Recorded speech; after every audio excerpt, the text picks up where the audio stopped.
Morning, Your Honor. So the court has properly reiterated the terms of the negotiation. I think since Mr. Ports went into some of the detail, I think it's important for the court to have some context and understand why this negotiation is the way it is. While it is certainly true that Mr. Traylor was involved in a fight with people at the strip club, Mr. Porter was not involved in that fight. And what happened later was Mr. Traylor went to his vehicle and then drove very slowly up to a group of people who he felt had aggrieved him in the fight and rolled down his window and displayed a firearm, causing other people to jump back. And then he sped into a group of people, ended up hitting a woman and hitting other cars, and then took off. And that's at the moment when the conduct from our client occurs. So while I'm not here to minimize it in any way, it's dangerous, there is no doubt, but there is a lot from Mr. Traylor that led up to this. And I think the court should also be aware Mr. Traylor is suing Mr. Porter, the nightclub. The nightclub is being sued by the woman who got hit by Mr. Traylor. I mean, there is a lot of moving parts here. But then Mr. Traylor met up with friends over at Town Center in a parking lot, didn't call the police. He was in his employer's work truck, and he must have realized the next day that he needed to explain why he got into an accident and hit these other cars in his employer's work truck, and only then did he decide to make a police report. And he did have some kind of a graze wound on his hand. And again, no one here to minimize that. I think the court needs to understand that there's a dynamic here. I think because of the civil litigation, Mr. Porter's probably going to opt not to address the court, but I'll let him decide that. The negotiation is reasonable given the circumstances of this case. The other incident that Mr. Ports references has to do with taking a cell phone from a woman, and that is who was filming him, and the woman was actually punched by a female colleague of Mr. Porter's. But again, not trying to minimize. You know, we didn't come in here to minimize. We came in here to say that the negotiation is reasonable and the court should follow it. He does live in California and will be seeking interstate compact transfer under the interstate compact agreement. We believe that an underlying sentence of 12 to 36 months is appropriate versus the state's position of 4 to 10. There is no restitution request in this case. I noted from the probation report, and I assume that's because Mr. Traylor is going to pursue his remedies in some civil suit. And it does appear that Mr. Porter has credit time served for 22 days by my read of the probation report. So we would ask that the court, I don't think that there's any opposition to the order out. I thought that the strip corridor ended at Sahara. I did too, and that's why I was curious to see if there was a separate order related, because I think what the focus is if he's going to be interstate compacting, obviously right.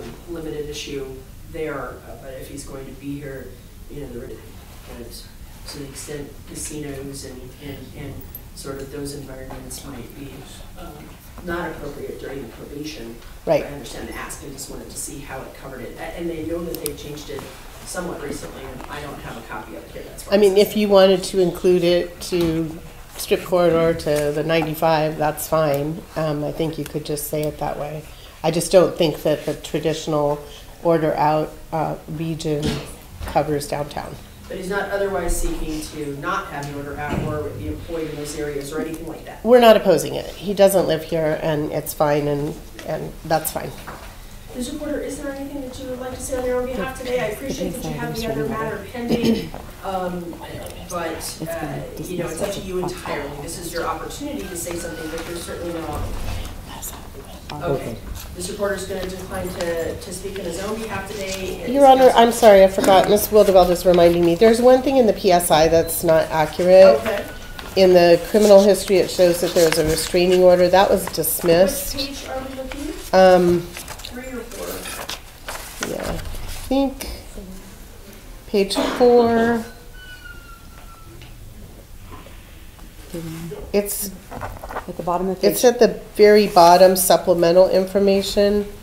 That restraining order was dismissed in August. All right, it looks like it just had, when they found that the original expiration term, it wasn't, they were not aware that it had been dismissed. I did not rely on that in any way for today's purposes, primarily focusing on the prior history and in all candor, the weapon history, but we'll make that note for the record here today, that although there apparently was a protective order, that it's not currently operative. Okay, great, thank you. It's time now to hear from Mr. Traylor. Are you ready to come up, sir? Yes, ma'am. Do you want to be at council table or at the podium? Okay, come on up. Before you give your testimony, the clerk will speak. Swear you in before you speak. Please raise your right hand. Do you solemnly swear the testimony you're about to give in this action shall be the truth, the whole truth, and nothing but the truth so help you God? Yes, ma'am. Please state your full name, spelling your first and last name for the record. Kentavious Traylor, Kentabb as in boy, IUS, last name Traylor, Traylor. And Mr. Traylor, what is your testimony today for the court? So first of all, I just want to start by saying thank you, Judge. I'm just completely disappointed in this complete process, actually. From the DA to his representation, to him, to everything. It's just all been a complete drop of the ball on my end. I have complete lost faith in the justice system. This crime has done nothing but take a toll on my life since the day it happened. I haven't been able to get work. Everything has gone down the drain. I just feel like this has not been done on my case. I mean, this hasn't been done on my behalf. I know people who get more time for stealing bubble gum, honestly. I know people who do more time for stealing TVs than they do for shooting somebody. I'm just completely disappointed in all of this. I hate the way my name was ridiculed in the social media before I could even find out about it. Like I said, just this complete process has been a complete drop of the ball. That's all I got to say about it. It's a complete drop of the ball, and that's it. It is what it is. And Mr. Traylor, I really appreciate you expressing the frustrations that you have, and I know that the outcome here today won't change that because what the negotiation is has a certain range of sentence and a certain but even that, like I said, I feel like those terms and conditions, I know myself included, would have more than that for domestic violence, for this or that. He has this going over multiple states, multiple this, multiple that. You guys are arguing semantics on can he come here to make money, and so he doesn't deserve to be here. He doesn't deserve to be out and walking around. He doesn't deserve any of that, honestly. But because he has a little bit of money and a little bit of a name, you guys are going to give him that, and that's okay. But just at the end of the day, like I said, I just want to say my piece, and like I said, I'm completely disappointed in all of this. Understood. Mr. Traylor, and I'm not trying to convince you anything otherwise, and I'm not having a dialogue with you here. I'm just trying to give you the wrap up here that we are going to conclude this case. It sounds like you have another process pending. So but that has nothing to do with how I feel about this in general. Again, not a dialogue. I'm just sharing some information with you, okay? I understand that. I'm not trying to convince you of anything different. I'm trying to tell you that we're going to complete this process here today. To the extent that it closes out this process, good or bad, obviously bad from your perspective, it will close it out. And I hope that you'll use the other process to find whatever relief it is that you are seeking, not meaning whatever I presuppose any outcome there, but just that there is another avenue. And the court is going to act within the parameters of what it has here and bring this matter to a close. But I can assure you, I'm not giving anybody any breaks because of any status they have or money they have. I'm working within a system and within a negotiation, and I trust my counsel to make negotiations for reasons, and I appreciate that that's not going to sit well with you. I just thank you for your time here today and letting us know how you feel about it. Yes, ma'am. Because that's important. Yep. Thank you, Mr. Traylor. You may Appreciate take your seat if you wish to stay.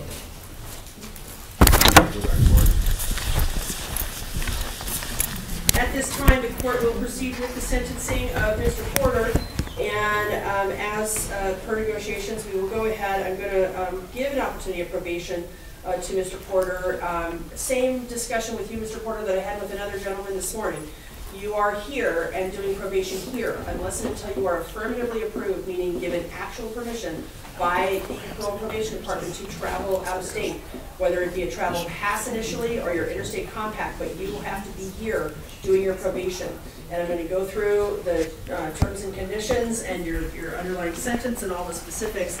And I want to emphasize something here before I even get to that point. I don't typically go through the standard conditions of probation one by one because I don't feel it's necessary. I know that they're applicable and then figure when you go through your orientation process and all that. Someone who has some prior history may be familiar already with some of those things. But the main point that I have for you here is the weapons, is the guns. You know you cannot have guns. There's no confusion on that point. And if you choose to roll with guns, then that's your choice. But I will tell you, if you get caught doing that, you get brought back here on any kind of probation violation, especially anything involving weapon, I will not hesitate to put you in prison for a significant period of time. You are playing with your liberty, your life, obviously, but you're playing with your liberty if you're going to have guns and do anything that's going to violate your probation in that regard. Do you understand? Yes, ma'am. I don't want there to be any confusion. I hear people who say things about, you know, I didn't realize I couldn't, you know, do this or that or have pictures with them or whatever. No, 0 guns around you where you are of any kind, and that needs to be quite clear. Somebody just handed me the order out, and it looks like Sahara to Russell does not cover downtown, so I'm going to account for that. So I'm going to adjudicate Mr. Porter this time guilty of discharge firearm at or into occupied structure via aircraft or watercraft. His underlying sentence will be a minimum of 24, maximum of 60 months in Nevada Department of Corrections suspended with probation not to exceed 36 months. He will have to pay the $25 return assessment fee, $3 DNA collection fee, $150 DNA analysis fee. As we noted, no restitution being requested. We do have, I'm not going to impose a fine. I do have the standard conditions of probation, as I noted, including any weapon requirements applicable. Special conditions will include, and we'll just start there because that was the discussion, that he is ordered to stay out of the strip corridor. And he's also ordered to stay out of any gaming facility, institutions, or what would be indicated as the downtown corridor, the equivalent of the strip corridor. So effectively, and again, until he interstate compacts, he can only be in those areas if he has work application or some other legitimate basis to be there, not as a pastime, as a just killing time in areas in any way, shape, or form. And so the order out is for the strip corridor and the downtown corridor. We will also require him to have no contact whatsoever with Mr. Traylor or his family. I appreciate that it sounds like others are having contact. I'm not going to say on your behalf, but you know, directly, I mean, you're directing it, but clearly that's happening. To the extent that there can be any effort to ensure that Mr. Traylor is not being harassed for this situation or having contact, so be it. But your obligation is no contact that you initiate or that you initiate through anyone else by any means or medium of any kind. We want you to understand that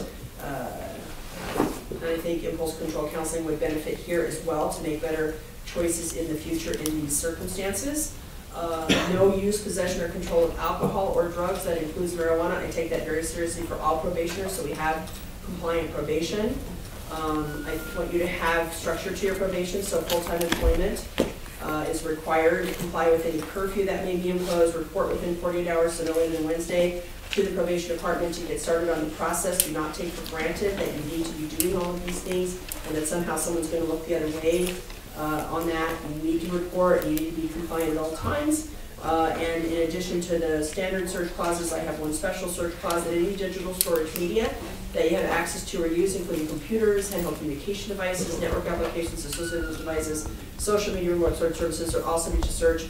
You must provide all passwords, unlock codes, and account information associated with those items with or without a search warrant at the request of Division of Parole and Probation or its agents. As to the count 2 adjudication, that is the battery misdemeanor. I'll send this magistrate, give you credit for time served, so your probation's only going forward on the 1 count. But you do have a significant sentence hanging over your head. It's not the max the state asked for, but it is still significant. I'm not undermining any of your prior history. I'm looking at this case and the circumstances as I understand them, but I do want to be clear that, again, I will not hesitate for you to spend a significant amount of time in prison in the state of Nevada if you do not comply with this probation in all respects, and you do not stay away from those weapons, and any of that comes to light for us. All right? I think the other counts were already dismissed out of the negotiation, but to the extent counts 1 and 3 had not been dismissed, I believe those should be dismissed today. Yeah. And then if there were any other counts found over prior to that, those would also be dismissed today. Is there anything that we did not cover? I don't think so, Your Honor. Thank you so much. I had a bond. I mean, Oh, yes. bond. So yeah, did forget Yes. that. Thank you for the court catching that. Yeah. All right, thank you, everyone. Thank you. Thank you, Your Honor. Nice seeing you. I have next up a huge matter on page 13.